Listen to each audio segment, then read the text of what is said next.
Está funcionando? Vamos dar início à primeira mesa sobre tradução, né? Teremos uma segunda mesa. E eu queria agradecer a presença de vocês. E também um convite para coordenar esta mesa, já que estou aqui entre dois tradutores que respeito muito, não só tradutores, mas também professores, né? Colegas, amigos, né? Cujo trabalho venho acompanhando há bastante tempo. Estou apresentando a professora Aline Ávila, da Universidade Federal de Minas Gerais, especialista em nonsense, tem o maior trabalho sobre isso escrito em português, vem traduzindo os absurdistas para o nosso idioma e, além de também de ser responsável pela divulgação de outros grandes estudiosos aqui no Brasil, como Rolf Baba e outros, que ela traduziu para a gente, que usamos hoje em sala de aula. Né? Então, vai dar um prazer tê-la aqui conosco mais uma vez. Né? E também o professor, poeta, ensaísta Paulo de Escrito, a quem devemos tantas traduções. Comentávamos ontem A Crise da Gravidade do Pitchell, né? A obra magnífica traduzida por ele. Poeta, né? Foi assim mais importante da língua portuguesa. Né? Então a gente vai poder ouvi-los a partir de agora. Então, é uma honra, o professor da PUC do Rio de Janeiro, tê-lo aqui também conosco. Acho que todos vocês conhecem, ambos dispensam apresentações, e eu fiquei sabendo que há muitas perguntas aí já engatilhadas para ambos, então eu vou passar o microfone primeiro para a professora Aline Ávila e depois para o Rolf Baba. A gente segue quem vem mais longe. Ela vem de Minas Gerais, tá? Esse aqui veio da UNCA. Né?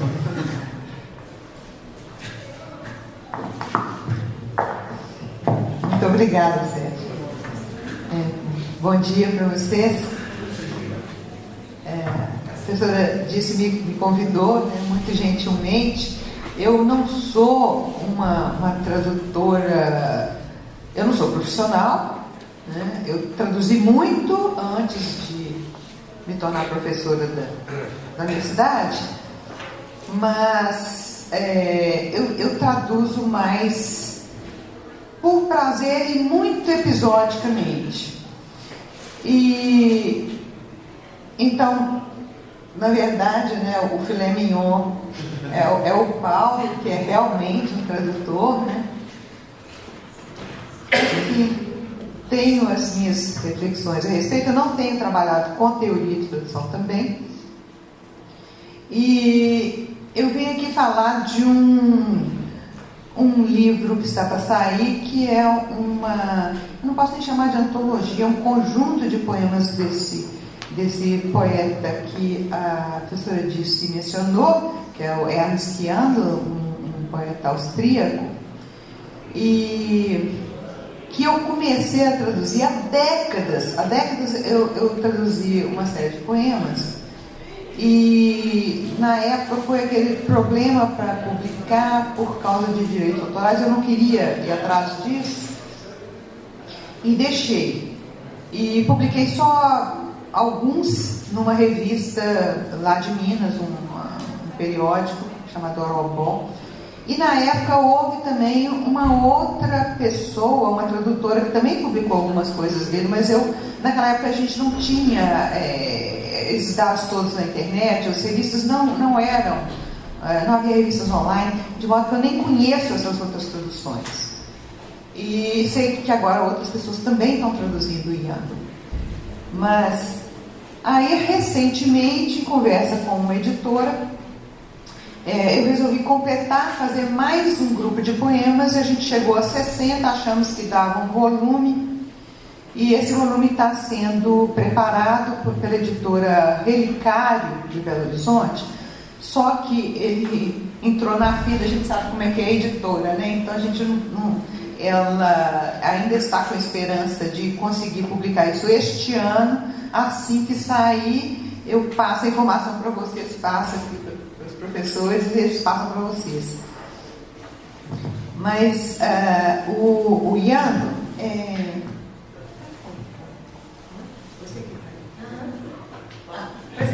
não, pode deixar no primeiro. Ele, como vocês veem, ele faleceu em 2000. Eu tinha muita esperança de convidá-lo a vir ao Brasil, mas não tive como. Quando eu comecei a ter acesso a verbas, assim, ele já tinha morrido, então ficou sem vir ao Brasil. E ele tem um famoso poema que ele diz que nunca veio ao Brasil, que ele queria muito vir ao Brasil. Eu tinha muita vontade de trazer por causa disso.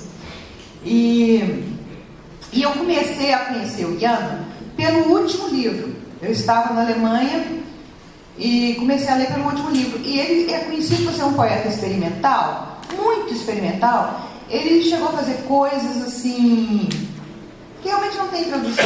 Eram letras que não formavam palavras, coisas impronunciáveis e que a gente não tinha realmente como traduzir. Ele chegou a fazer coisas desse tipo. Ele tem vários tipos de trabalho, mas sempre foi muito conhecido pelo experimental, e a experimentação dele é mais sonora do que visual. Tem alguma coisa visual também, mas muito sonora. Mas eu peguei pelo último livro, e no último livro ele volta, parece que eu já reparei que isso isso é recorrente entre poetas, como ele diz, poeta envelhecendo. Ele tem um poema com esse nome. O poeta mais de vanguarda, quando ele vai chegando assim, uma certa idade, ele recua e começa a fazer coisas mais clássicas. E o Ian voltou para a rima e até mesmo para a estrofe, em alguns casos, para uma coisa, quer dizer, ele continuou tendo um alto nível de jogos de linguagem, mas já de uma forma que permite a tradução ou permite algum tipo enfim, transcrição, quer dizer, algum trabalho como é que eles dizem, como é que dizem os concretos? Transcriação. Eu comecei então desse último, depois que eu fui voltando, né, para conhecer os. Então, eu trouxe algumas coisas aqui para vocês. Ele criou esse termo, Oberflächenübersetzung. Ele era professor de inglês. E aí ele criou não, né? É uma coisa que existe, mas a qual ele deu esse nome, e ele começou a brincar com isso, que é essa tradução de superfície, né? Chama de surface translation. Ele traduz só os padrões sonoros, sem a mínima atenção semântica. Então, fica uma coisa muito engraçada. É como quando a gente brinca, né? Tem aquela canção Tell Me Once Again, as pessoas dizem Tell Me Eu Não Sou Gay, né? Esse tipo de coisa. Ou então, voo de táxi, né? Que se chamava Joe Le Taxi. Aí fizeram a versão. Era muito comum, lá nos anos 70, essas versões para o português de canções se basearem mais no som da canção do que no tema mesmo, né? E ele fez isso algumas vezes de brincadeira. Tanto que ele é chamado por esse estudioso, o Dirk Weissmann, de translator ludens, né? O tradutor lúdico, né? Ele, que eu saiba, ele não se dedicou, ele chegou a traduzir alguma coisa, mas ele não se dedicou à tradução. Ele fazia muito performance oral de poemas. Bom, então aqui eu tenho um exemplo. Eu pedi para o Paulo ler para mim em inglês. Ficou trocado, né? A tradução está primeiro e depois o original, né? My heart leaps up when I behold the rainbow in the sky. Pode parar agora só para a gente. My heart leaps up when I behold a rainbow in the sky. So was it when my life began, so is it now I am a man. So was it when my life began, so is it now I am a man. E essas coisas não fazem sentido, são palavras que se seguem, mas a gente não formam uma frase, né? Então ali, maio, né? Mai vira maio, que é maio. Hart é duro. Lieb, né? Ama. Zapfen é... Gente, agora me sumiu. Zapfen, me sumiu agora. Eibe, que é uma planta, né? E Hold, que é uma coisa assim, adorada, né? Adorável. Né? Então muda completamente, não forma uma frase. Acho que o mais engraçado ali vem mais para baixo. Então, continue lendo a quinta, por favor. So be it when I shall grow old, or let me die. O Orlek mit Ei ficou muito engraçado, que é Orlek mit Ei, quer dizer, o ouvido lambe com ovo. Muito engraçado. The child is father of the man, and I could wish my days to be bound each to each by natural piety. É muito engraçado. Sitz Teil dies Vater Hosseman. Of the man, Hosseman. In Teig Gott wish my desto Bier. Baum Deutscher Deutsch, Bayern net sure Alp, natural. É até difícil de falar, porque ele vai cortando as palavras. Ayatia, né? A piety, então fica Alp, Ayatia. Bom, então, um poeta desse tipo, eu acho que tem que ser traduzido com um pouco de liberdade, né? De humor. A gente, como tradutor, né? Tem que pensar em encontrar um equilíbrio entre o rigor, a gente tem que ter um rigor e uma liberdade, né? Um certo risco, né? Jogar um pouco, brincar um pouco. No caso do Yando, então, eu acho que isso é ainda mais justificável, né? Eu vou passar agora, só vocês verem que ele faz uma poesia muito baseada no som e ele brinca muito com o sotaque austríaco. Então aqui ele criou esse poema a partir desse, que ele chama de umlaut, né? A transformação de uma vogal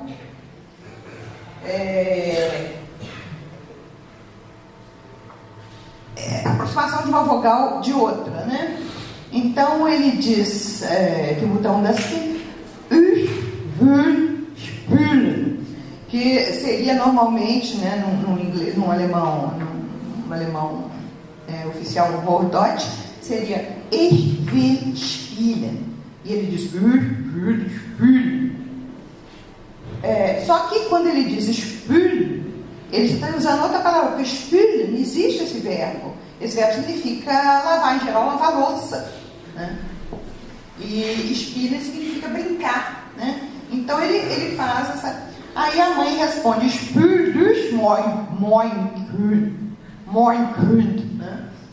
Então ela diz: então lave-se, meu filho, né? Mas na verdade a criança está pedindo para brincar, né? Então ele faz muito jogo com esse sotaque. E isso aí, para a gente, né, Paulo, a gente estava até conversando ontem, no português brasileiro, a gente não tem essas variações tão grandes. E a gente não tem o costume de transcrever sotaque. Não existe isso na nossa literatura, né? Muito pouco. Muito menos nos Estados Unidos, na literatura inglesa tem muito, né? Então, esse tipo de coisa eu nem tentei traduzir, né? Mas só para vocês verem como que ele trabalha muito com o som. Aí, pode passar a próxima, por favor.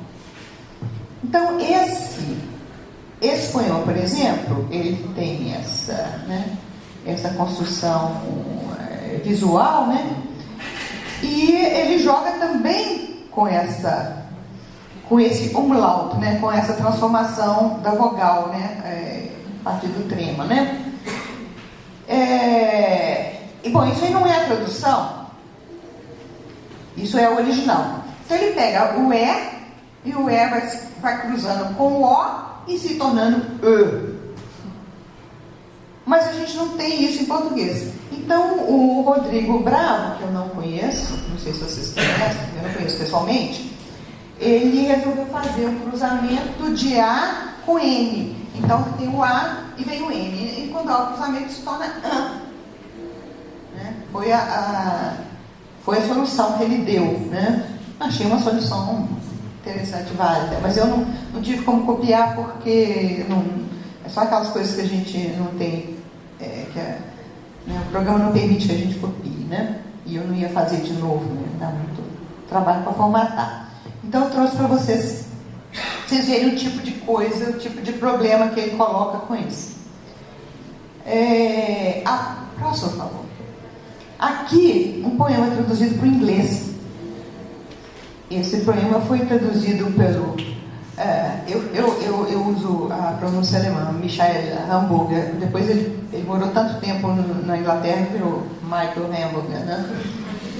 Mas...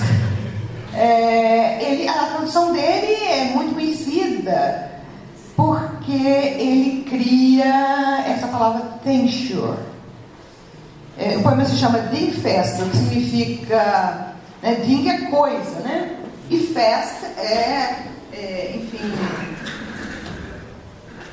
Como é que a gente traduziria? Uma coisa firme, né?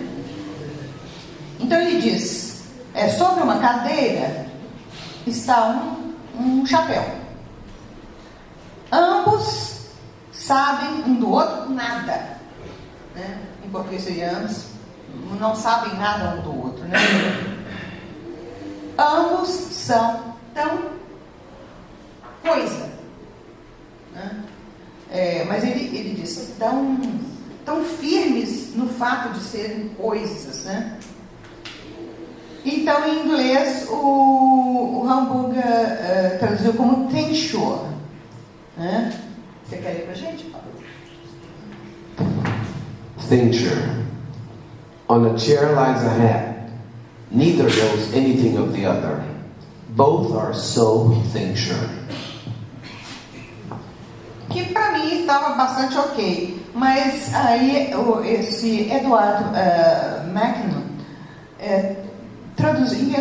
criou esse outro termo, que é o singular, né?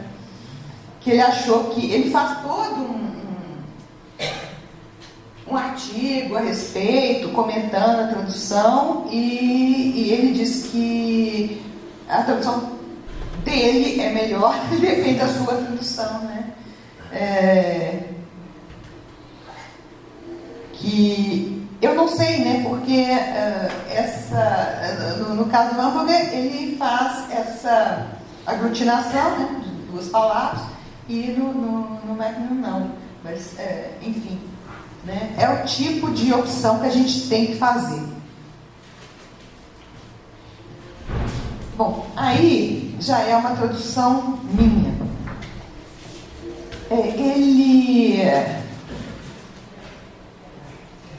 Ele cria esse poema a partir de uma coincidência da palavra Stück, que pode ser tanto pedaço como peça. Então ele pega esse termo, né? Peças para piano, né? Klavierstück, clavier piano, e faz essas 20 peças para piano. Na verdade, são 20 pedaços de piano.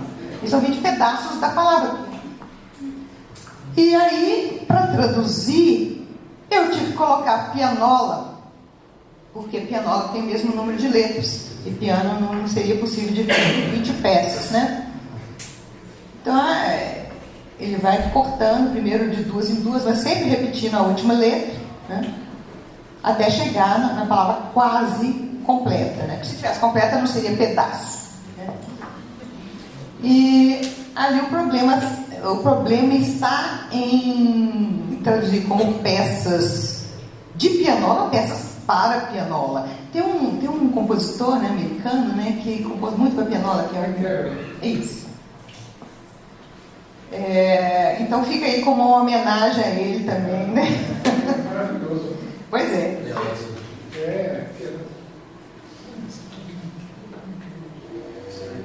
Então, esse tipo de tradução, quer dizer, a gente simplesmente entra no procedimento e faz o procedimento de novo. Esse aí é bem engraçado porque ele joga com duas coisas que existem na cultura de língua alemã, né? Que são, primeiro, o fato de ter sobrenomes de todo tipo lá. Eu me divertia muito na Alemanha olhando catálogo do telefone, porque é claro que em português a gente tem algumas coisas assim também, mas lá é demais. Então você tem, por exemplo, uma família chamada C, dedo do pé, né? O sobrenome é dedo do pé. Então tem assim a palavra de uma família muito importante que era Dickhaut, que significa paquiderme. Então eu me divertia muito olhando essas coisas. Então ele pega um sobrenome engraçado, que eu não sei se existe, mas enfim. Mas baseado nesse fato de que lá tem qualquer coisa pode virar um sobrenome. E também na mania que eles têm lá de fazer aparecer todos os títulos que a pessoa tem. Então, se a pessoa tem 2 doutorados, ela tem que ser chamada de Doctor. E ela tem que colocar na sua ela põe lá uma tabuleta lá na porta do seu gabinete que está lá, Doctor fulano. Se tiver 3 ou mais, vai ser Doctor. Eles não engolem nenhum, eles não deixam nenhum de fora, tudo tem que ser mencionado, né?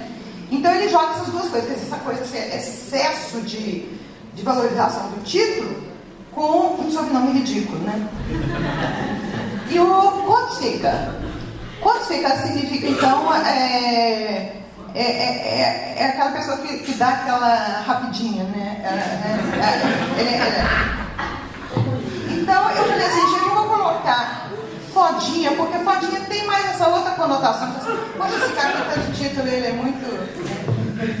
E aí eu achei que ficou uma coisa divertida, né? Eu tive que mudar um pouquinho, porque aqui professor de universidade não é título, né? Então, ficou Fodinha, doutor Fodinha, professor, doutor Fodinha, excelentíssimo senhor professor, doutor Fodinha, excelentíssimo senhor professor, doutor Marcial Fodinha. Kurzficker, e por aí vai, né? Este aí foi aquele que eu te mandei, não foi? Ele faz uma sessão toda de um livro a respeito de música. Gostava muito de música, mas não sabia nada de música. E aí ele cria esse andantino, que seria um movimento, né? Mas na verdade se torna um personagem, né? Ein Andantino schneidet sich ein Stück Wurst vom Finger und füttert damit seinen Turteltaubenhund. Wenn der Turteltaubenhund von Geburt an ohne Gehör ist, nimmt er die Speise dankbar entgegen. Andernfalls erinnert er sich bei ihrem Anblick möglicherweise an eine Grammophonplatte. Diese Unannehmlichkeit kann das Andantino sich und seinem Turteltaubenhund, sofern dieser ans Grammophonspiel gewohnt war, dadurch ersparen, dass es den Turteltaubenhund vor der Fütterung umstülpt. Die jüdische Turteltaube ist mit Körner zu füttern.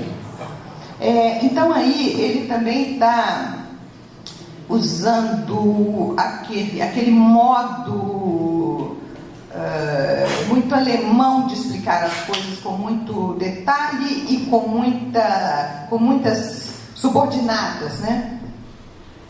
E então uma maneira de falar assim muito que a gente diria uma coisa assim, uma forma elevada, mas para tratar de um assunto completamente maluco, né?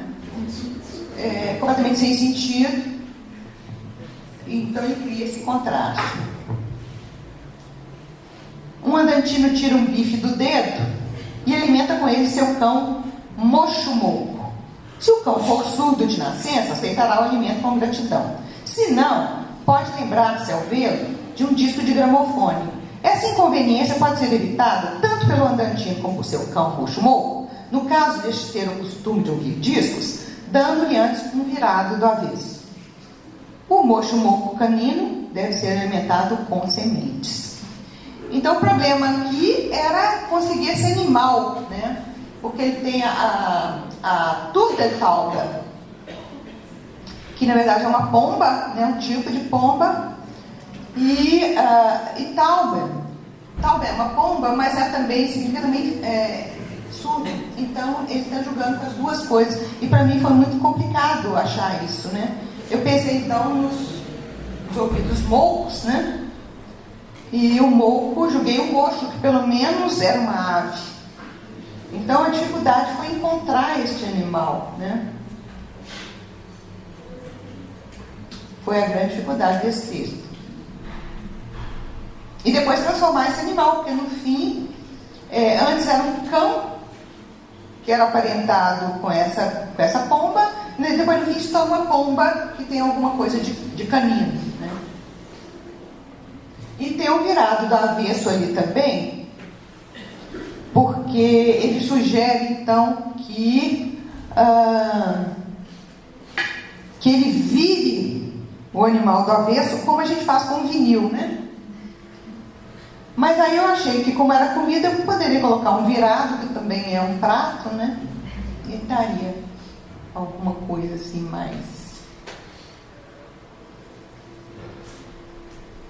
mais próxima do caráter da peça.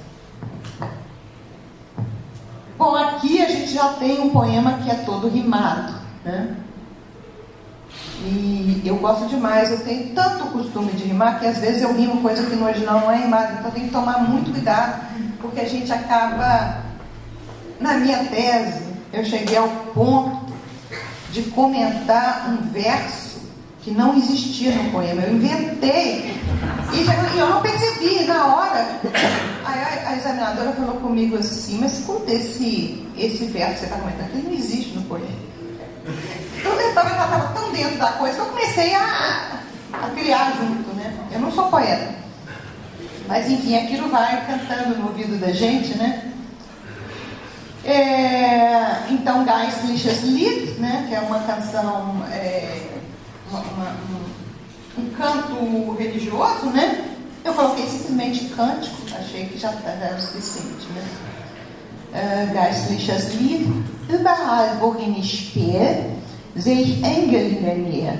Außerhalb der Schranken meine, werde ich wohl verlassen sein. Schranken baute Mutters Hand. Der Tod sie überfand. Sie nur kannte Gottes Land. Ach, es raubt mir den Verstand. Es raubt mir den Verstand. Sie nur kannte Gottes Land. Der Tod sie überfand, baute Schranken Mutters Hand. Nie werde ich verlassen sein, außerhalb der Schranken mein. Sehe ich Engel in der Nähe, überall, wohin ich spähe. Então vocês veem que é espelhado, né? Os versos são todos repetidos na ordem contrária. Então no meu ficou assim: todo canto onde me encontro, lá os anjos fazem ponto. Do lado de lá da cerca, o mais certo é que eu me perca. Cerca por minha mãe erguida, antes de deixar a vida. Mediu de Deus as fronteiras. Ai que eu perco as estribeiras, ai que eu perco as estribeiras. Mediu de Deus as fronteiras, antes de deixar a vida. Cerca por minha mãe erguida. Impossível que eu me perca, do lado de lá da cerca. Lá os anjos fazem ponto, todo canto onde me encontro. Então vocês veem que a mudança que há do primeiro, da primeira estrofe para a segunda, é só que ele diz werde ich wohl verlassen, sabe? O mais certo é que eu me perca. E depois ele diz impossível que eu me perca, né? Quando há o espelhamento, né? E o engraçado é que, com a maneira como eu coloquei a coisa, esse efeito não existe no original. Eu digo cerca por minha mãe erguida antes de deixar a vida. Quando ao contrário, antes de deixar a vida, cerca por minha mãe erguida, a cerca por minha mãe erguida se torna uma definição de vida, né? Eu achei que ficou interessante, mas foi uma coisa meio, não foi programada, né? E tomei um pouquinho de liberdade para criar essa aliteração, né? Essa sonância ali entre canto, encontro, não era assim no original, né?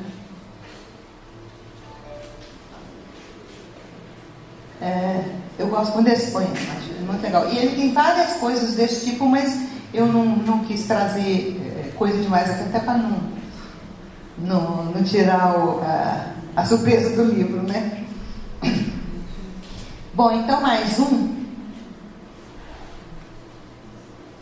Ele vai fazendo poemas assim que já são muito soltos, coisas muito soltas. Ele tem um que eu até pensei em trazer, mas depois eu desisti. São só tiles, são, como se diz em inglês, line, né? Line. São versos, né? Versos soltos. Mas aqui os versos não estão soltos, são os tercetos, mas os tercetos são completamente soltos, porque um não tem nada a ver com o outro. Então a gente pode, enfim, traduzir sem uma sequência, né? Das ist dein Leben zu Buchstaben verhärtet, du wolltest es nicht so haben. Então, porque tua vida em letras se petrifica, não a querias assim. Das Aufgaben, a pilhagem. Also, jetzt setz ich mich hin. Also, jetzt sitz ich da. Da sitz ich jetzt also. Quer dizer, ele está simplesmente julgando com a posição das palavras, né? Agora então eu me sento, agora então estou sentado aqui sentado estou agora, então. O terceiro, für Wendelin niedlich. Echt, sich, echt, ich, 60. Então ele pega três expressões que têm exatamente o mesmo som, né? Gestes, que significa 60, né?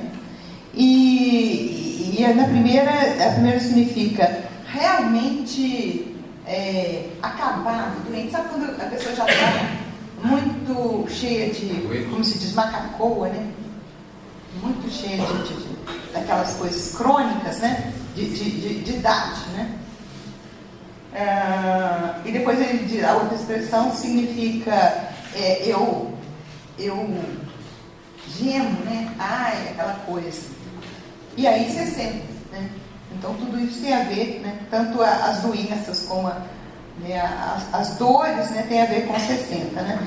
A minha solução foi senta-se e se sente 60.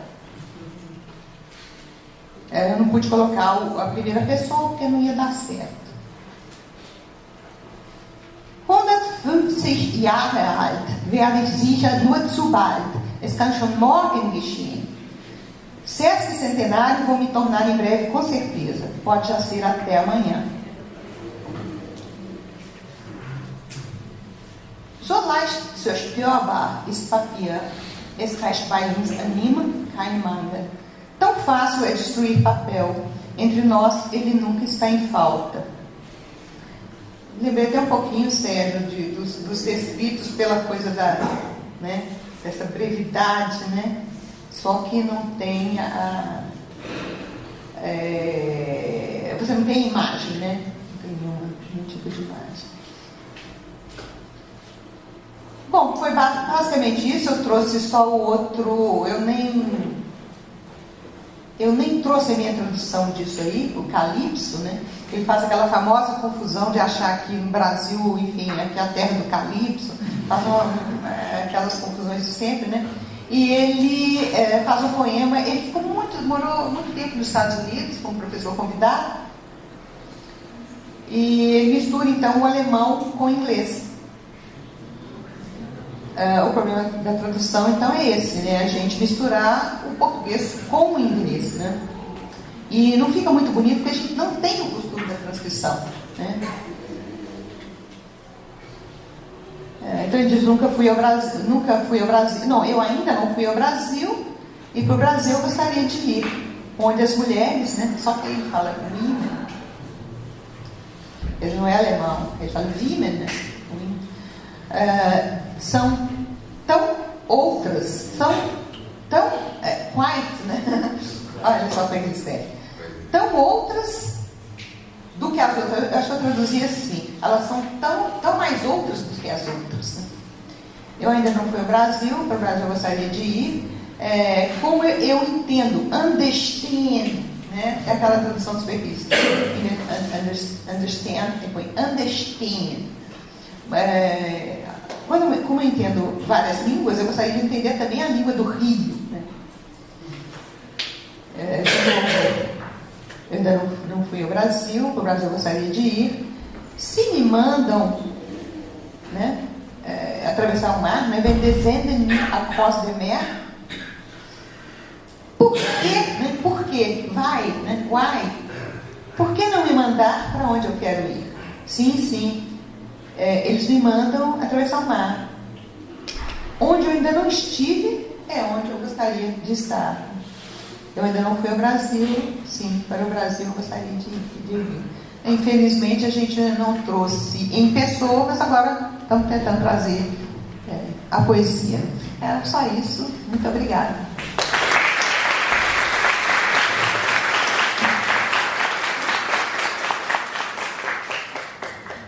Agradecemos a Miriam a apresentação saborosa, como sempre, né, das suas traduções, do seu trabalho. E as perguntas, a Miriam, poderiam ser feitas ao final da fala do professor Paulo Henrique Brito, a quem passa agora a palavra. Né?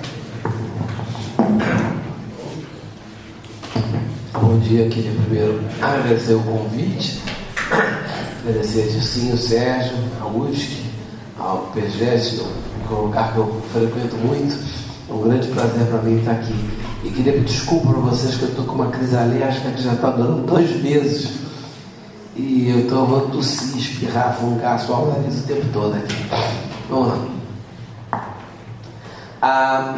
Eu fiz há 30 anos atrás exatamente uma antologia de Wallace Stevens, que saiu para a Companhia das Letras. De lá para cá eles estão querendo reimprimir. Eu digo, pelo amor de Deus, não, tem coisas que estão muito ruins.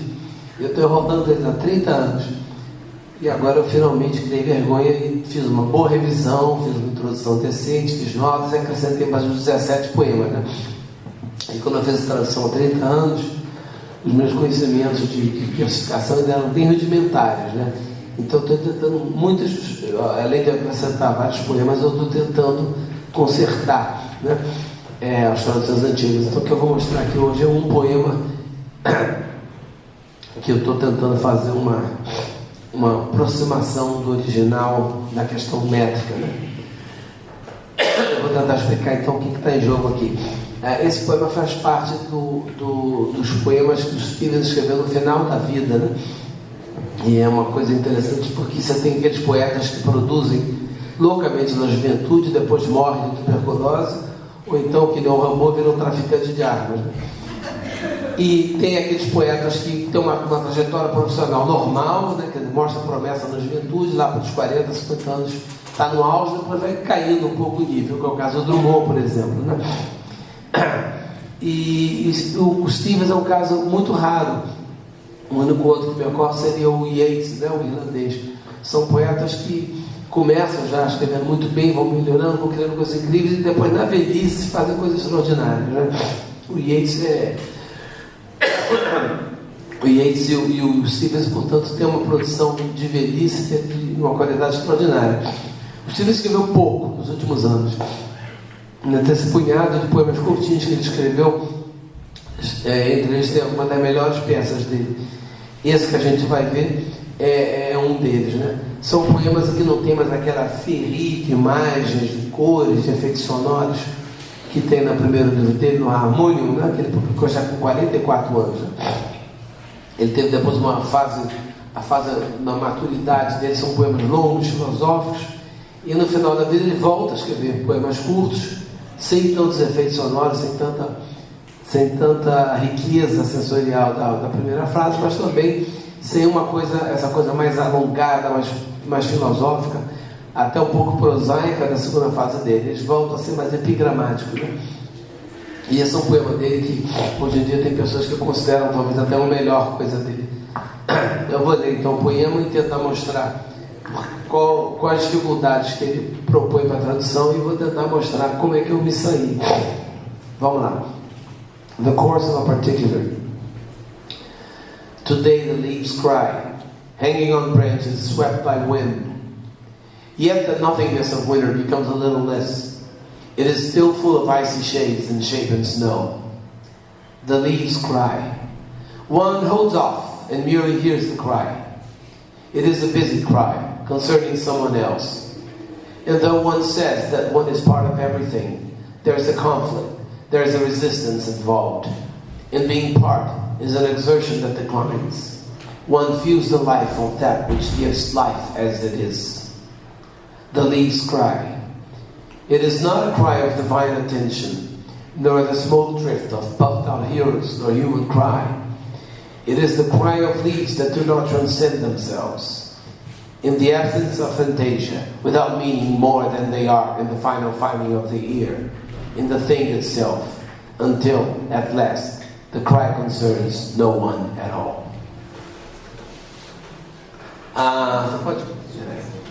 Segundo uma grande estudiosa dos Stevens, Eleanor Cook, né? Ela começa comentando a palavra. Essa aí é uma tradução bem literal, só para a gente poder discutir o poema, não é da minha tradução, não. Ela comenta que a palavra particular, que quase sempre é usada como adjetivo em inglês, aí está sendo usada no sentido filosófico como substantivo, o particular, aquele que contrasta com o universal, né? E a leitura que a Eleanor Cook faz é que justamente ele se recusa o tempo todo a atribuir qualquer significado universal ao grito. O grito é só, esse grito das folhas é só o que eles são, não, é só o que ele é, não é mais nada, né? Então, já tem uma pequena coisa, né? The leaves cry, the leaves cry, the leaves cry, it is not a cry, né? Cry pode ser grito e o verbo gritar, mas também pode ser choro e o verbo chorar, né? Eu tive que aí optar, vocês vão ver mais tarde que eu vou optar por grito, né? Mas aí evidentemente, já estamos tirando uma pequena ambiguidade do original. Esse poema é muito comparado ao poema do começo da carreira dele, que é um poema sobre o inverno, que ele fala sobre o inverno como uma imagem do nada, né? Então aí também aparece a questão do nada do inverno, né? Logo no segundo verso, né? Então o poema que ele vai escrever 30 anos depois do primeiro poema, e ele está retomando esse tema. O terceiro verso é uma palavra que não existe no inglês, shapen snow, né? Shapen, em forma de, só existe como componente, praticamente só é usada na expressão ill-shapen, quer dizer, deformado, de uma forma ruim, de uma forma feia, ill-shapen, né? Mas ele vai trabalhar como shapen, fosse uma palavra normal do inglês, né? Também foi um problema que não foi muito fácil da gente resolver. Depois da segunda estrofe, ele fala o sujeito genérico one, né? O on do francês, é o uno do espanhol, mas a gente não tem nada em português equivalente a isso, né? A pessoa, ser, né? A pessoa genérica, né? Então ele vai dizer, as folhas continuando, essas folhas que estão deve ser as últimas folhas que estão nos galhos do inverno, né? Essas folhas estão chorando, e o espectador, a gente imagina que é o próprio, o lírico, né? Ele holds off, distancia-se, né? E apenas ouve o grito, né?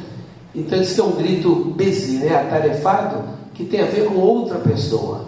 E embora esse one, essa pessoa genérica, né, diga que faz parte de tudo, né?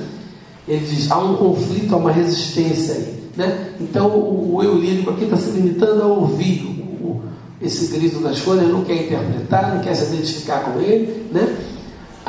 E aí um verso meio obscuro, né? E ser parte, fazer parte, né? É um esforço, né? Que é decline pode ser declinar, entrar em declínio, mas pode ser também recusar. Então uma ideia de recusa também aí, né? E aí vem esse one, a pessoa genérica, sente a vida daquilo que dá. A vida tal como a vida é, tal como ela é. Aí ele repete de novo, né? As folhas choram ou gritam, né? Não é um grito de atenção. Agora ele começa a dar uma série de negativas, né? Não é o grito de atenção divina, nem a smoke drift, né? Que é aquela fumaça levada pelo ar de puffed out heroes. Isso aí é uma desgraça para traduzir. Puffed out tem dois sentidos e os dois são relevantes. O primeiro é puffed out é aquele que você pagou fazendo assim, dando um soprinho, que você faz com uma vela de bolo de aniversário, puffed out. Então os heróis foram puffed out, foram apagados com sopro, e está sendo aquela fumacinha deles. Mas puffed out também é inchado, da ideia que parece que é maior do que é na realidade, né? Uma coisa que é puffed out. né? Então parece que tem dois sentidos. Os heróis, na verdade, não eram tão heróis assim, e eles foram apagados de uma maneira mais trivial, fazendo assim, né?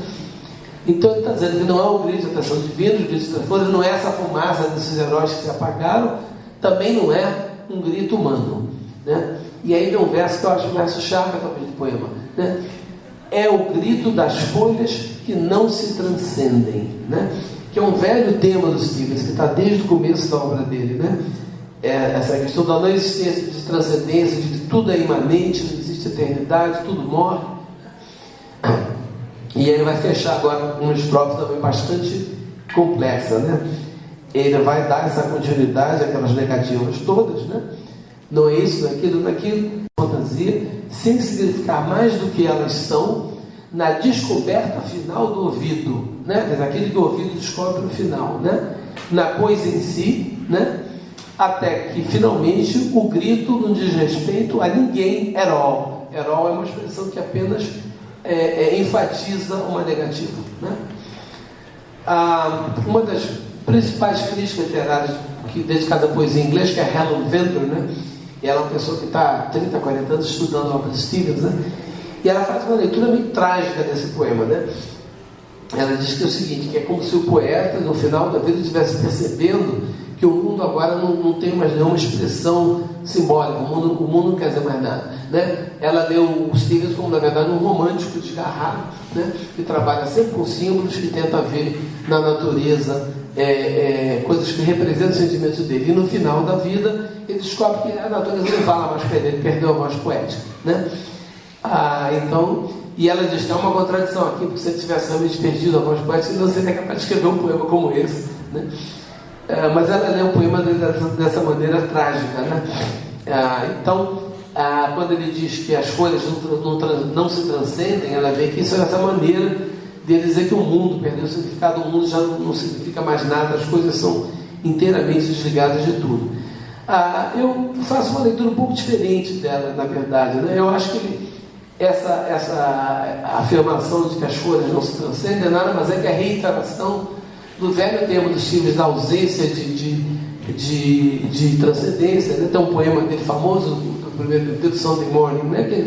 Que tem esse verso magnífico, Death is the mother of beauty, né? A morte é a mãe do belo, né? Quer dizer, as coisas só são belas, já existem sentimentos estéticos, porque ele sabe que as coisas vão morrer. Se houvesse eternidade, nada faria sentido, nada seria belo, né? Então eu vejo, na verdade, não vejo esse poema tão negativamente, não. Claro que tem uma certa melancolia aqui, tem a imagem de novo do inverno, né, da velhice, né? Mas eu vejo mais como uma atitude de meio zen, meio indiferente. Nesses últimos poemas eu sinto um pouco isso, né? É como se ele dissesse, as coisas são o que são, não estão nem aí para mim, e tudo bem, né? Eu não sinto isso como uma coisa trágica, não. Mas enfim, o poema está aberto a mil leituras aí. Vamos então agora fazer uma análise métrica dele para ver qual é o problema que vai surgir aqui, né? Primeira coisa que parece que eu estou fazendo duas etapas, na verdade eu faço tudo meio junto, né? Aí eu vou tentando mostrar só quais são as sílabas átonas, que são os tracinhos, as sílabas com acento primário, que são as barras, e as sílabas com acento secundário, que são contrabarras. E eu estou marcando as pausas naturais, onde eu acho que tem uma pausa ali, né? Esses dois traços verticais. Depois eu tentei fazer uma classificação, contar o número, pode passar. Eu tentei marcar nas três colunas finais, primeiro o número de sílabas, depois o número de acentos primários, e por fim eu tentei decupar em pés, né, seguindo o critério normal de fazer pés em inglês, né? E eu constatei o seguinte: o Stevens, durante boa parte da carreira dele, ele vai trabalhar quase sempre aquilo que o Eliot chama de metafantasma, né? O Eliot tem essa ideia genial, que diz que há certos diversos livros, né, que ele diz que tem uma espécie de metafantasma. Ora o poema se aproxima desse metafantasma, ora se afasta, está fazendo um jogo de aproximação e afastamento. E o Stevens faz isso muito ao longo da carreira dele, principalmente com o pentamento jâmbico, né, que é o ritmo mais importante, o método mais importante da língua inglesa. Esse poema é um pouco mais irregular que a média dele, mas não muito, né? o número de sílabas varia de 12 a 15 sílabas, né? A colocação de acentos varia de 5, de 4, então só tem 4, na verdade, 2 versos só tem 4 acentos. Deixa eu pegar meu apontador aqui, esqueci do avião. Só um minutinho. Pode apontar.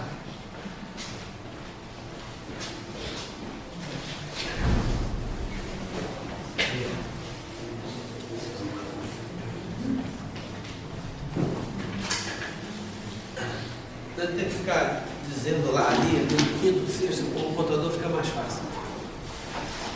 Bem, então vocês podem observar que a contagem de sílabas é mais ou menos regular, a contagem de acentos varia bastante, vai de 4 a 7, e eu tentei grupar em pés e descobri o seguinte: dá para achar 6 pés, consegui achar 6 pés em todos os versos, não é uma contagem normal.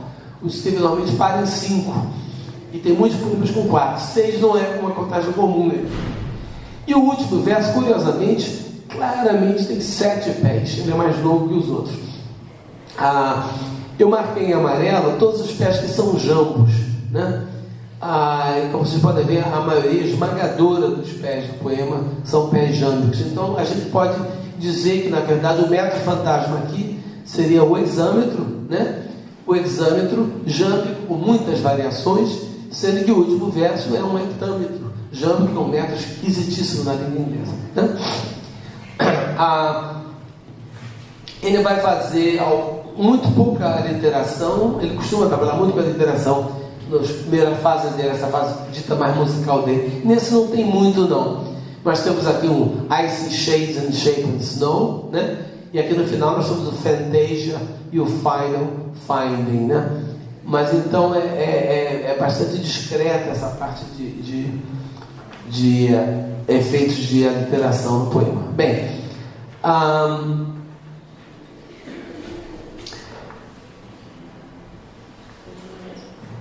não, pode voltar.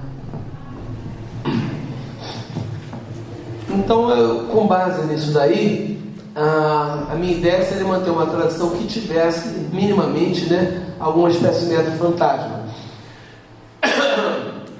Por outro lado, o poema é um poema tão denso, tem umas imagens tão umas coisas ditas no inglês muito assim expressivo, né? Todo um conteúdo filosófico aí, que eu fiquei também com muito medo de brincar com as palavras, como eu faço alguns poemas dele de harmônia. Não é que são poemas muito musicais e tudo, que você tem hora que você pode chutar completamente o que ele está dizendo, né? Fazer um pouco como a Miriam fez, no caso das traduções do alemão, você brincar realmente com a palavra, com a superfície. Esse poema eu me senti meio intimidado quando eu tinha meus 30 e poucos anos, e agora, retomando ele 30 anos depois, eu continuo meio intimidado. Então vocês vão ver que a solução que eu cheguei acabou sendo uma coisa um pouco diferente do que eu planejava. Essa tradução que eu estou mostrando aí, o livro deve sair nesse ano, né, nova edição, mas ainda vai para a minha revisora, volta também, ainda posso mexer. Mas no momento a tradução dele está assim, imagino que não vai sofrer muitas mudanças. Vamos lá. O percurso de um pormenor. Hoje as folhas gritam em galhos que o vento varre, porém o nada do inverno atenua um pouco, ainda pleno de sombras frias e neve montada. As folhas gritam. Há que conter-se e ouvir apenas. É um grito prático que desalga outro alguém.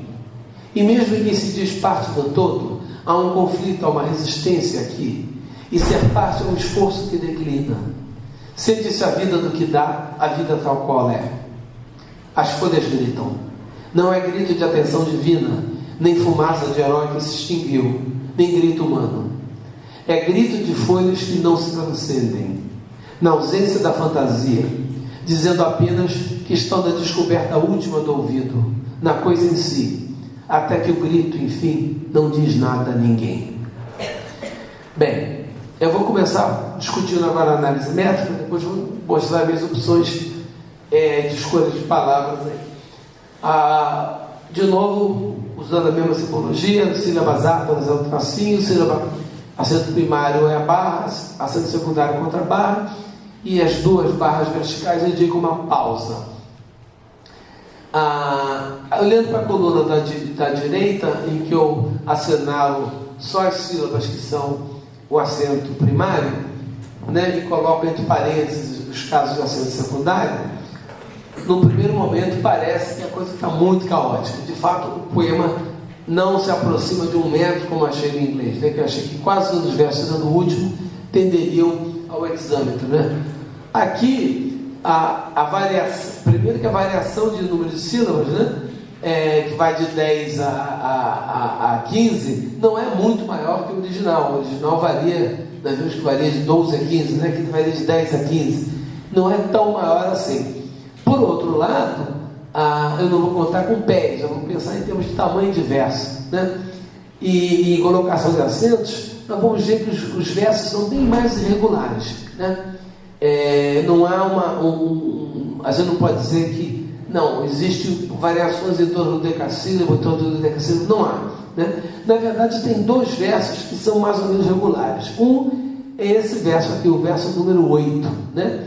Esse aqui ficou um decassílabo regular, né? O chamado martelo agalopado, né? 3, 6, 10, né? E ser parte é um esforço que declina, né? E esse aqui é um decassílabo de ritmo perfeitamente regular, né? Esse ritmo ternário, né? Que é um ritmo muito usado pelo Gonçalves Dias. Vocês vão encontrar várias sessões do Ijuca Pirama do Gonçalves Dias com esse método, né?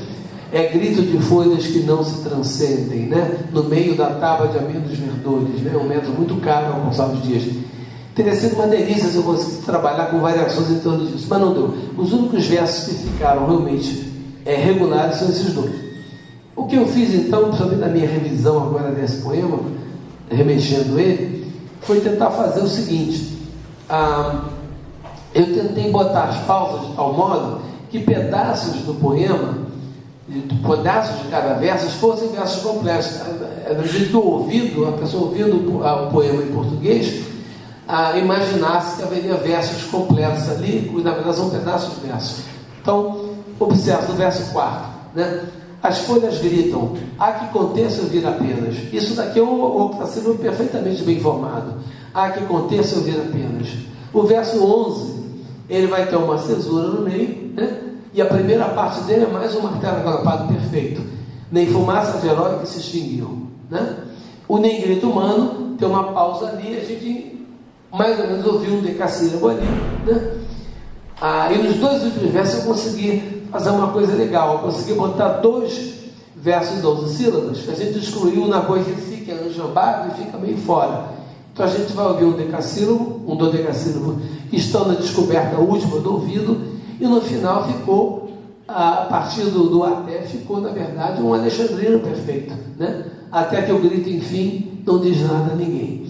Então o ouvido, me parece, pega, o ouvido vai perceber, na verdade, 1, 2, 3, 4, 5, 6 versos, né? Que são ou decassílabos ou dodecassílabos, e mais esse aqui de 11 sílabas que tem um ritmo perfeitamente regular. Então me parece que dá uma impressão de regularidade um pouco maior. Quando a gente analisa, parece mais caótico do que ele é, na verdade, né? A gente ouvindo e fazendo pausas mais ou menos bem colocadas, dá para enganar o ouvido, né? E parecer que tem mais versos regulares do que na verdade existe aí. Sobre as opções semânticas agora, né? Vocês podem ver que tem uma série de problemas aqui. Eu já comentei primeiro que o Cryle não tem como manter ambiguidade, né? Ficou gritos, e a ideia do choro, que é possível também, ela foi embora, né? A palavra shaper, que em inglês só aparece como um pedaço de uma expressão, ill-shapen, né? Deformados, né? Não encontrei nada em português, acabei botando, para causar uma certa estranheza, botei moldado aí, né? Mas não é tão estranho assim, né? Eu tive que usar o C, né, para pegar esse sujeito genérico, né? E aqui eu botei em quem se diz, eu usei o quem de novo, né? Ora o C apenas, ora o quem, né?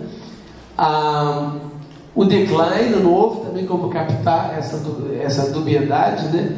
É um esforço que declina, um esforço que se recusa, que não aceita, né? Também declinar pode ter também esse sentido de não aceitar no português, não é muito comum, mas é mais ou menos uma coisa possível também. Aqui o Smoke Tree of Puffed Out Heroes, né? Aqui de novo perdeu-se a ideia do herói que ou é um herói que foi apagado com facilidade, como quem sopra uma vela, ou um herói que era inchado, que era maior, que parecia ser maior do que era na verdade. Tudo isso foi reduzido a herói que se extinguiu, né? E eu botei no singular também, não no plural, para ganhar uma sílaba, ou melhor, para suprimir uma sílaba, que esse verso já estava muito grande, né? Aqui no final eu consegui fazer realmente uma tradução bem mais literal, né? Aqui foi uma possibilidade de fazer uma coisa bem literal e ainda consegui botar mais ou menos espaçados aqui 2 dodecassílabos, né? Então, em tradução de poesia, nós sempre vamos ter esse conflito em aspectos formais e semânticos, né? Muitas vezes pessoas que não são da área de tradução ficam achando, se o verso é livre, né? Aí não tem problema, não tem que se preocupar com a forma, né? Isso é um ledo engano, né? Para citar mais uma vez o Eliot, né? A minha frase predileta do Eliot, que é a seguinte: quando o poeta sabe o que está fazendo, o verso nunca é livre, né? Eu acho isso uma verdade realmente muito profunda, né? Quando o poeta sabe o que está fazendo, e Stevens sabe muito bem o que ele está fazendo sempre, né? O verso nunca é livre. Você tem que, analisando, você vai sempre encontrar uma série de recursos aí, né? Então, ainda que eu não tenha conseguido fazer botar um metro fantasma aí, fazer tudo tendendo do decassílabo, eu tentei fazer isso, mas ia ter que encher linguiça em alguns lugares, então eu acabei optando por isso, né? Que é uma coisa que eu já usei em traduções anteriores, né? Na minha tradução da Elizabeth, eu faço isso o tempo todo, né? Que a gente tentando localizar dentro de versos regulares uma seção, né, um hemistíquio, uma parte do verso que soe, que engane o ouvido, como se fosse realmente um verso completo, né? É isso aí, por enquanto o poema está assim, mas isso ainda pode mudar. O livro deve sair ainda esse ano, mas até lá ainda vai rolar alguma água. Muito obrigado.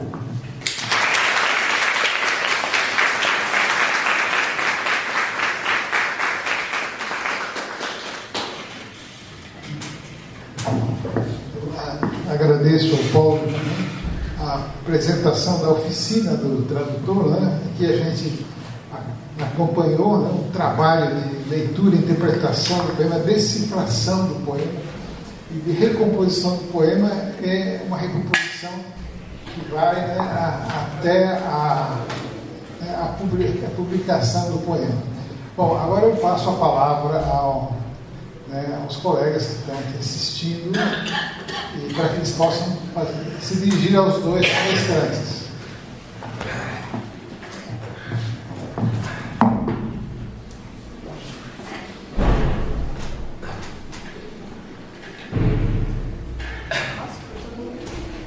Estou todo perplexo.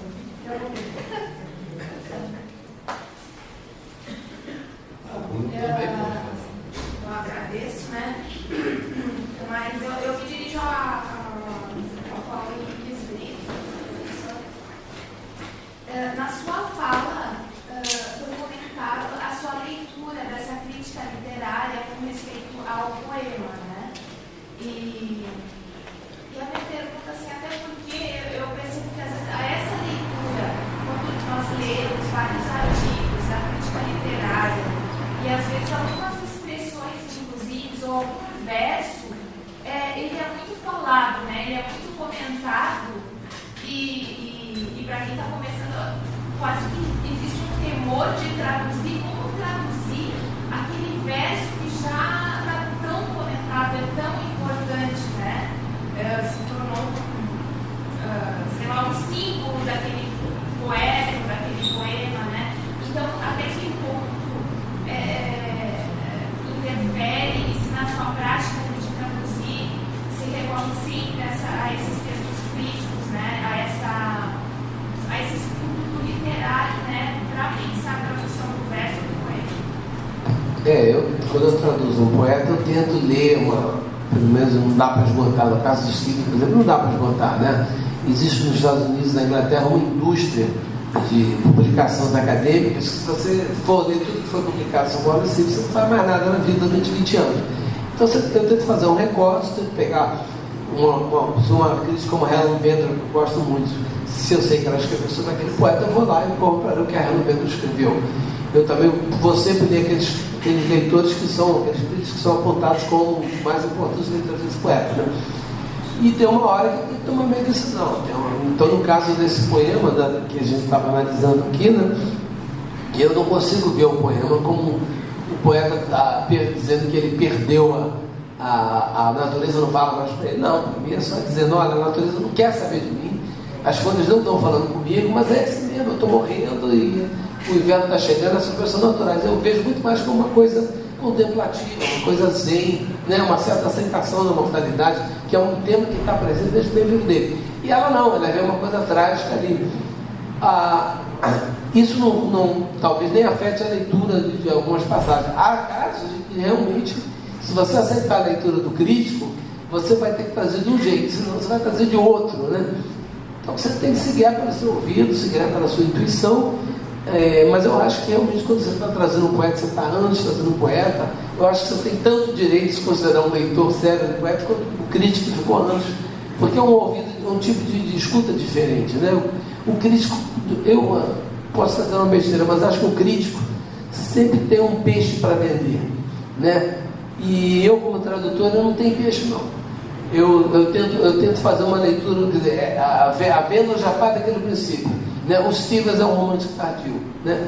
E eu tento ler o Stevens assim, tentando não pensar nessas categorias, ficando muito atento para o som. A análise métrica para mim é um caminho talvez mais importante para chegar o que eu acho que o poema quer dizer, né? Eu leio em voz alta várias vezes, faço aqueles esqueminhas, já ver o que ele está soando ali, e é muito em função do som, normalmente, que eu faço a minha leitura, né?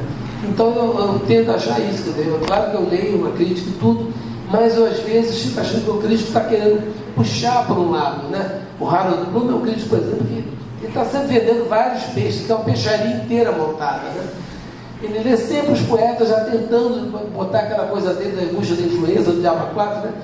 Então eu fico até às vezes com uma certa resistência ao Leo Bloom, porque ele está querendo vender muita coisa, né? Mas é claro que é importante, né? Esses caras assim, eles têm coisas para dizer, né? Espero que eu tenha respondido a pergunta. Passamos a palavra a Edilson. Mais um lá atrás. Foi quem levanta primeiro, não vi.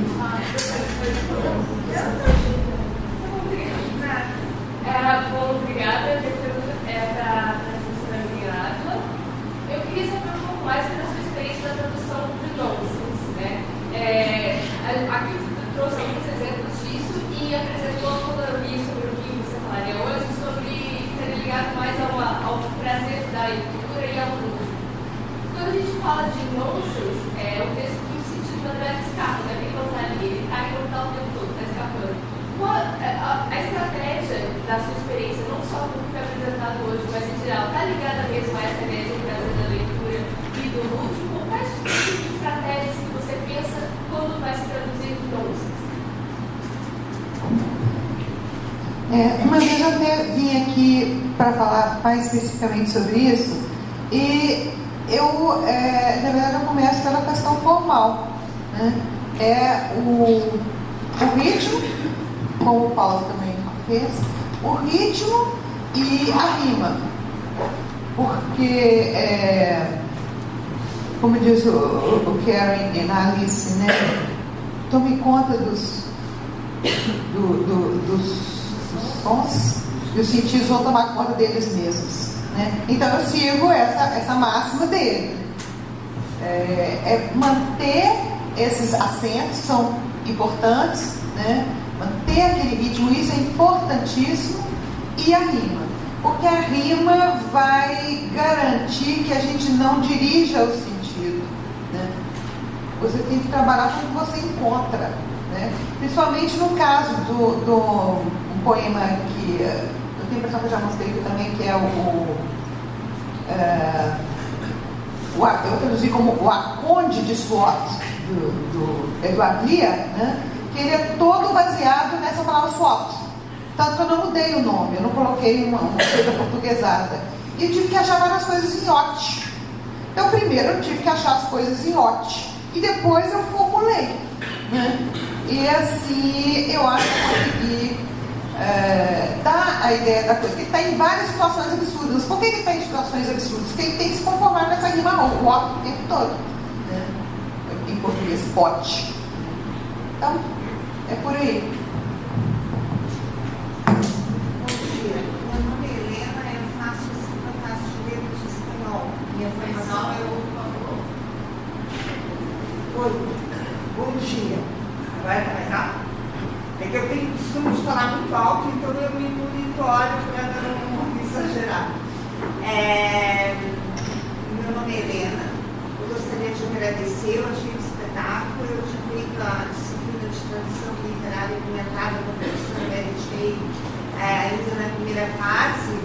Então, quando o Dr. Paulo falou sobre ali, me remeteu muito, porque ela ensinou ao que os críticos literários falaram, né? E eu gostei muito que vocês primam pela métrica, né? De ler, de ter esse respeito, né? Ambos. E eu gostaria de saber de ambos. Achei sensacional alemão, eu tenho origem germânica, mas eu não consegui aprender, meu avô não me ensinou. Uma série de coisas familiares, né?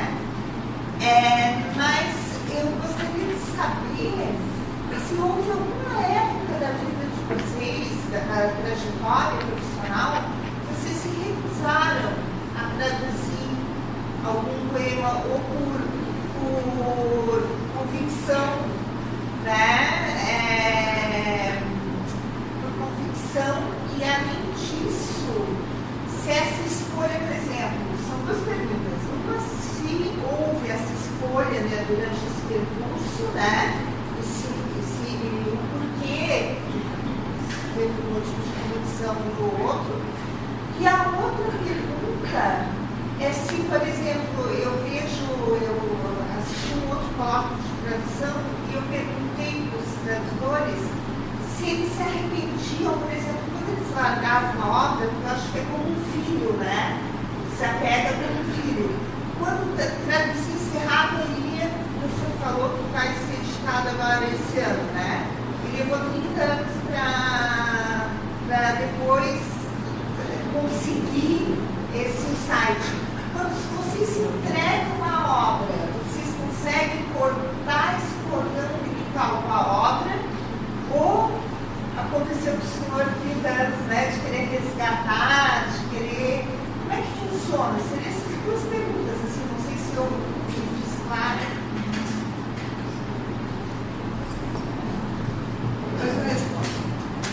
Então, muito rapidamente, sim, já recusei trazer poetas que eu admiro, mas que eu não sinto, já tentei traduzir e não consegui, porque nem sempre você tem afinidade com o poeta, né? E eu também tenho uma política de jamais aceitar a proposta que já fizeram 2 ou 3 vezes, trazer a obra completa do poeta. É complicado, porque aí você vai ter um poema ali que você não acha uma solução boa, você vai ser obrigado a publicar uma tradução ruim, né? Então eu digo, não, eu vou escolher, e são outras coisas que eu escolhi. Quanto ao segundo, eu tenho por prática, né, evitar abrir o livro quando ele chegou da editora, porque vou abrir, eu olho, vou achar sempre uma coisa que, poxa, podia ter feito diferente isso aqui. Mas no caso de poesia não tem como, porque eu dou aula de inclinação de poesia na PUC. Então eu tenho que usar meus próprios trabalhos. Eu vivo voltando e quase sempre eu me arrependo de soluções encontradas, né? Eu já tive essa é a segunda vez na minha vida, terceira vez que eu tenho a oportunidade de reeditar o poema traduzido. Aconteceu com o Byron, aconteceu com a Elizabeth Bishop e agora vai acontecer com o Stevens, né? Que é bom, que aquelas coisas que você está se arrependendo, eu sempre fico rabiscando, né? Eu trabalho com os alunos de sala de aula, aquele poema e digo, isso aqui tem que melhorar. Aí eu, quando dá uma oportunidade de eu reeditar o livro, aí eu vou lá no meu exemplar marcadinho e tento incorporar essas mudanças. É muito bom a gente poder fazer isso. Eu também concordo com o Paulo. Eu só traduzo poemas, né, que realmente me dizem alguma coisa. Como eu tenho essa liberdade, eu não propriamente trabalho com isso, né, não é uma coisa profissional. Profissionalmente, o que eu fiz foi só prosa. Enfim, mas traduzi o Baba, né, por exemplo, e traduzi muitos relatos de viajantes, é uma coisa completamente diferente. Mas o poema, ele tem que me dizer alguma coisa. Agora, um caso mais específico de coisa que eu realmente desisti, foi dos limericks, né? Que tem sido traduzidos pela Diz. Porque eu sou dessa escola do Paulo. Eu acho que a coisa tem que sair toda certinha daquele jeito, porque senão não dá. E a coisa é baseada numa cantiguinha. Se não cai na cantiga direitinho, eu acho que já não dá. E é muito monossílabo, a gente não consegue reproduzir. O poema é muito curtinho, não dá para colocar aquela quantidade de coisa. Inclusive, mesmo traduções de um grande tradutor como Augusto, eu não gosto quando ele pega um decassílabo e transforma aquilo num alexandrino, num dodecassílabo. Eu acho que enfim, para poder caber tudo, sabe? Eu prefiro não traduzir se for assim, né? Então, eu tentei, achei que ficou muito troncho e deixei para lá. Agora, a Diz é de outra escola. Ela é da escola do efeito, né? Ela cria o efeito, ela recria o efeito, né? Sem essa preocupação com esse formato muito preciso, né, do original, né? E é uma coisa que eu acho totalmente errada, porque funciona, realmente funciona, né? Mas eu sou incapaz de traduzir isso. Obrigada.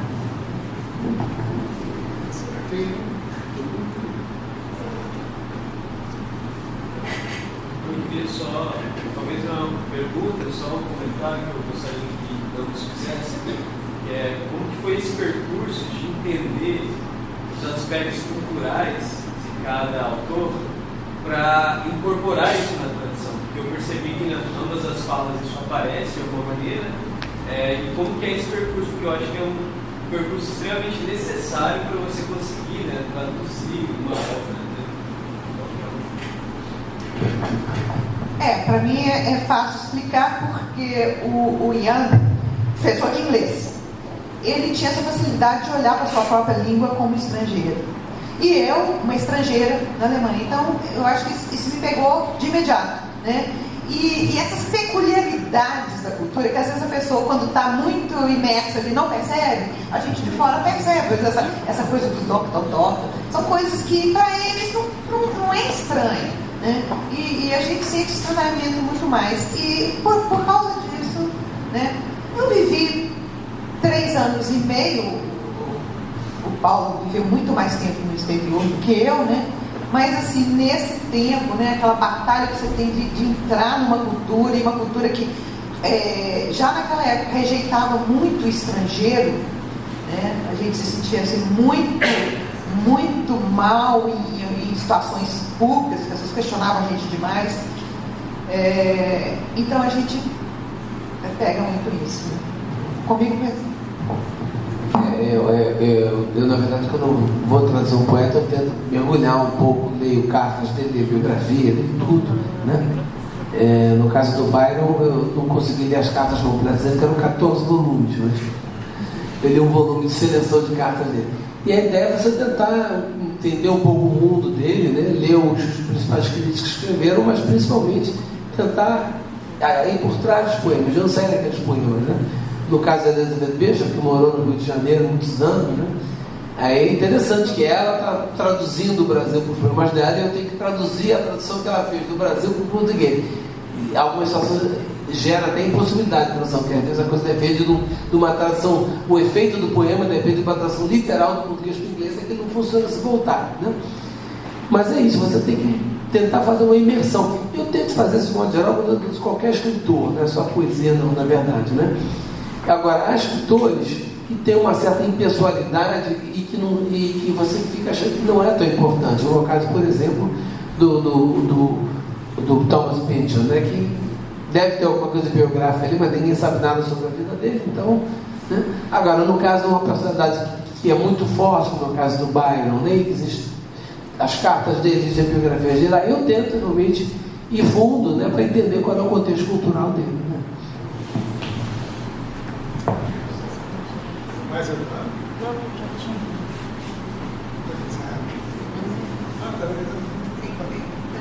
tem pergunta? Aqui já está no tempo. A última pergunta. É uma pergunta bem breve, é mais uma curiosidade. O Paulo sempre volta aos poetas que ele ama. Então, tem alguma volta prevista para Bicho? Mais traduções? Que eu saiba, não. Olha, essa foi alguém também pediu para traduzir mais. Bom, então nós vamos encerrar essa sessão agora e voltaremos à tarde. Nós prosseguiremos com a apresentação do Douglas Eves, que já está aqui, Pedro Cesarino. Aliás, só lembrando que a minha água é autora do estudo, esse caso era sobre o Douglas. Então, vai ter um reencontro aqui à tarde. Então, convidamos à tarde para uma discussão sobre a tradução importantíssima de textos indígenas das línguas extra-ocidentais, essas línguas que estão na base da cultura brasileira, com as quais muitas vezes não sabemos como lidar, não sabemos como os tradutores estão lidando com essa herança na qual estamos convivendo, que às vezes é um fantasma, como um neto fantasma, uma língua fantasma que está aí.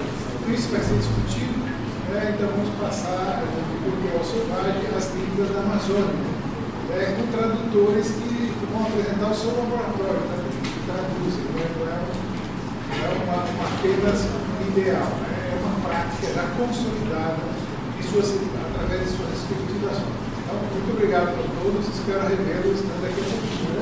A tarde começa no e-mail.